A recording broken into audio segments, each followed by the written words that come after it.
नमस्कार, देशोन्नती संपादकीयमध्ये मी ऐश्वर्या शिंदे आपलं स्वागत करते।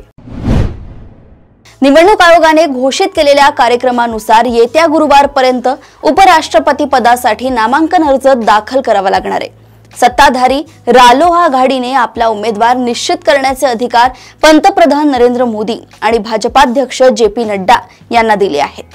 कदाचित रविवारी रात्री उशिरापर्यंत भाजपच्या उमेदवाराची घोषणा होऊ शकते। या निवडणुकीत लोकसभा आणि राज्यसभेचे खासदार मतदान करीत असतात।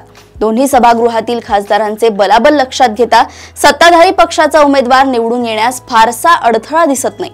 परंतु हे मतदान गुप्त पद्धतीने होत असल्याने भाजप नेतृत्व कोणतीही जोखीम घेण्यास तयार नाही। त्यातच नुकत्याच दिल्लीतील कॉन्स्टिट्यूशन क्लब निवडणुकीत भाजप नेतृत्वाला एक प्रकारचा धक्का सहन करावा लागलाय। या निवडणुकीत भाजपचेच खासदार असलेले राजीव प्रताप रूडी विजयी झाले असले तरी त्यांच्या विरोधात उभे असलेले भाजपचेच संजीव बलियान हे भाजप नेतृत्वाचे अधिकृत उमेदवार मानले जात होते।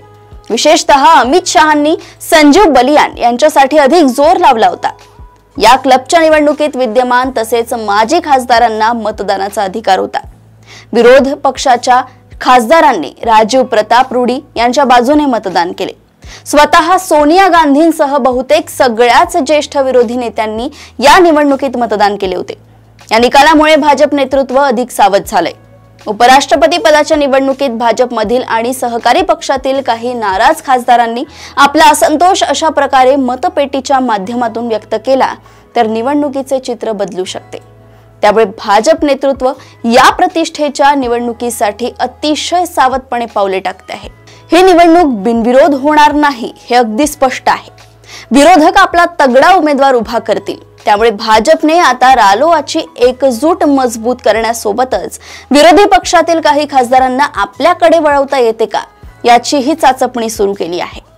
एकूणच ही निवडणूक भाजपासाठी एक कठीण परीक्षा ठरणार असल्याचं दिसतंय। अशाच राजकीय घडामोडी व अपडेट सोबत पुन्हा भेटूया देशोन्नती संपादकीयमध्ये। बघत रहा देशोन्नती। नमस्कार।